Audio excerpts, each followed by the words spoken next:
இறையேசுவில் பிரியமான சகோதர சகோதரிகளே, நமது ஆண்டவர் இயேசு கிறிஸ்துவனுடைய திருப்பெயரால் உங்களுக்கும் உங்கள் குடும்பத்தில் இருக்கிற அனைவருக்கும் அன்பும் சமாதானமும் மகிழ்ச்சியும் உண்டாவதாக.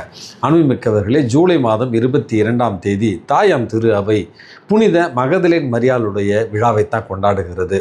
அன்புமிக்கவர்களே, அனைத்து அப்போஸ்தலர்களுடைய அப்போஸ்தலர் என்று அழைக்கப்படுகிறவர் தான் இந்த புனித மகதலேன் மரியாள். இயேசுவுக்கு இருந்த சீடர்களில் மிக முக்கியமான ஒரு சீடராகவும் அதுவும் பெண் சீடராகவும் இருந்த மகதலேன் மரியாளுடைய விழாவைத்தான் இன்றைக்கு நம்ம கொண்டாடுகிறோம். அன்புமிக்கவர்களே, திருத்தூதர் யோவானும் அன்னை மரியாளும் சிலுவை அடிவரையில் அவர்கள் இருந்தார்கள். அதற்கு பிறகும் கண்ணீரோடு காத்திருந்தவள் தான் இந்த புனித மகதலேன் மரியா. அன்புமிக்கவர்களே, மகதலேன் மரியாள் இப்பொழுது இருக்கிற இஸ்ரேல் நாட்டில் மகதலா என்று சொல்லப்படுகிற ஒரு ஊரில் பிறந்தவராக இவர் கருதப்படுகிறார். இவரை பற்றின முரண்பட்ட கருத்துக்கள் விவிலியத்தில் இருந்தாலும் லூக்கா நற்செய்தியில் நாம் பார்க்கிற 7வது அதிகாரத்திலும் 10வது அதிகாரத்திலும் பார்க்கிற மரியாள் தான் இந்த மகதலேன் மரியாள். 7வது அதிகாரத்தில் இயேசுவிடமிருந்து பேய்களை ஓட்டிய ஒரு பாவியான பெண் என்றும், 10வது அதிகாரத்தில் இவருடைய சகோதரர் லாசர் மற்றும் மார்த்தா இவர்களோடு அறியப்படுகிறவர் தான் இந்த மரியாள். அன்புமிக்கவர்களே, இவரை பற்றின விவிலிய விளக்கங்கள் அல்லது விவிலிய குறிப்புகள் வெவ்வேறாக இருந்தாலும் இயேசுவால் மிகவும் நேசிக்கப்பட்ட ஒரு அன்பு சீடராகத்தான் புனித மகதலேன் மரியாள் இருந்தாள் என்றும் விவிலியத்தில் நாம் அறிகிறோம்.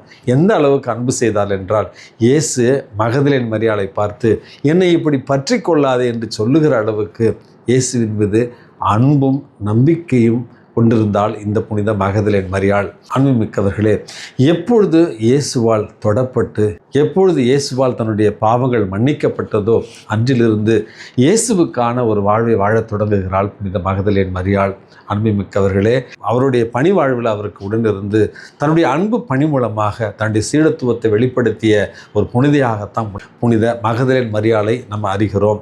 அன்புமிக்கவர்களே, எந்த அளவுக்கு மகதலேன் மரியாள் அன்பு செய்திருந்தாள் என்றால், இயேசுவினுடைய சிலுவை அடியில் வரையில் மகதலேன் மரியாள் நின்று கொண்டிருக்கிறார். அதற்கு பிறகு திருத்தூதர் யோவானும் அன்னை மரியாளும் சென்றுவிட்ட பிறகும் கண்ணீரோடு காத்திருந்தவள் புனித மகதலேன் மரியாள் என்றும் நம்ம விவிலியத்தில் அறிகிறோம். அன்புமிக்கவர்களே, விவிலியத்தில் நம்ம வாசிக்கிறோம், இயேசுவினுடைய உயிர்ப்பின் செய்தி முதலாக அன்னை மரியாளுக்குத்தான் கொடுக்கப்படுகிறது.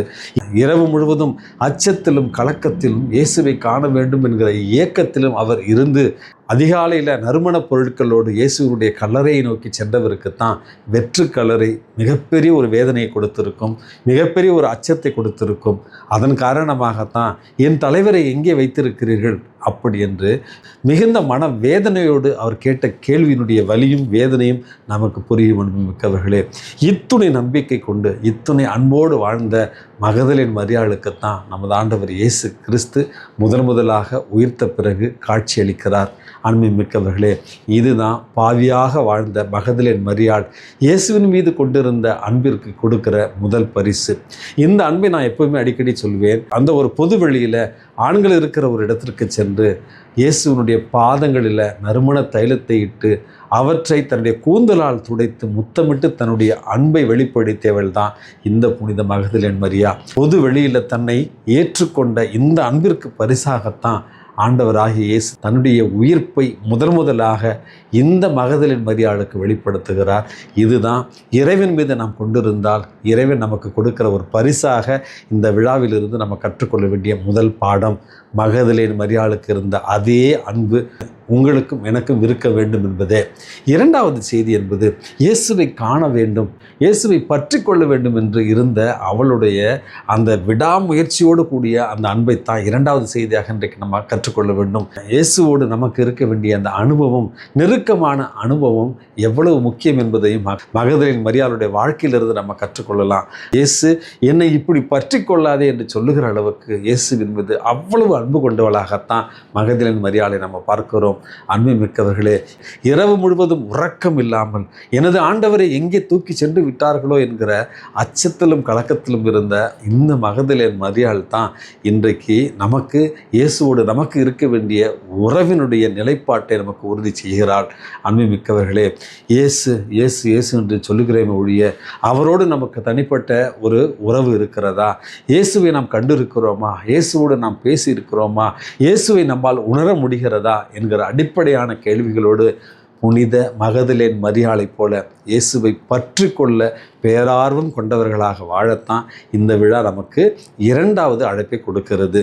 மூன்றாவது ஒரு செய்தியாக, மூன்றாவது ஒரு அழைப்பாக அன்புமிக்கவர்களே, புனித மகதலேன் மரியாள் தான் நற்செய்தியில் காணப்படுகிற முதல் நற்செய்தி அறிவிப்பாளர். அப்போஸ்தலர்களுக்கே இவர் நற்செய்தி அறிவித்தவர் என்று விவிலியத்தில் நாம் அறிகிறோம். என்ன ஒரு துணிவு! இயேசுவை அன்பு செய்வதிலும் அவளுக்கு இருந்த ஒரு துணிவு, இயேசுவை பற்றி திருத்தூதர்களுக்கு அறிவிப்பதிலும் அவருக்கு இருந்த ஒரு துணிவு, இயேசுவினை கடைசி வரையில் பிரான்ஸ் தேசத்திற்கு நாடு கடத்தப்பட்ட பிறகும், யூதர்களால் பல்வேறு துன்பங்களுக்கு உள்ளாக்கப்பட்ட பிறகும் இயேசுவின் மீது இருந்த அந்த அன்பை மன துணிவோடு அறிவித்த மகதலேன் மரியாள் தான் இன்றைக்கு நம்முடைய நற்செய்தி பணிக்கான எடுத்துக்காட்டு என்பதையும் மூன்றாவது செய்தியாக உங்களோடு பகிர்ந்து கொள்ள விரும்புகிறேன். ஆகவே அன்புமிக்கவர்களே, அப்போஸ்தலர்களின் அப்போஸ்தலராக இருக்கிற புனித மகதலேன் மரியா நமக்கு கொடுக்கிற அழகான 3 பாடங்கள்: இயேசுவின் மீது அன்பு கொண்டு வாழ்கிற ஒரு வாழ்வையும், இயேசுவை எதிர்கொள்ளவும் அவரை பற்றி கொள்ளவும் நமக்கு இருக்க வேண்டிய பேரார்வம். மூன்றாவது, இந்த அன்பை சுவைத்தவர்களாய் நாம் வாழுகிற பகுதியில் இயேசுவை மன துணிவோடு அறிவிக்கின்ற நற்செய்தி அறிவிப்பு பணிக்கான ஒரு அழைத்தலையும் தான் இந்த விழாவிலிருந்து நம்ம கற்றுக்கொள்ளலாம். ஆகவே இவளுடைய பரிந்துரை இன்றைக்கு இந்த 3 கருத்துக்களுக்காக மன்றாடி ஜெபிப்போம். எல்லாம் வல்ல இறைவன், தந்தை, மகன், தூய ஆவி உங்களையும் உங்கள் குடும்பத்தில் இருக்கிற அனைவரையும் நிறைவாக ஆசீர்வதித்து பாதுகாத்து வழி நடத்துவாராக. ஆமேன்.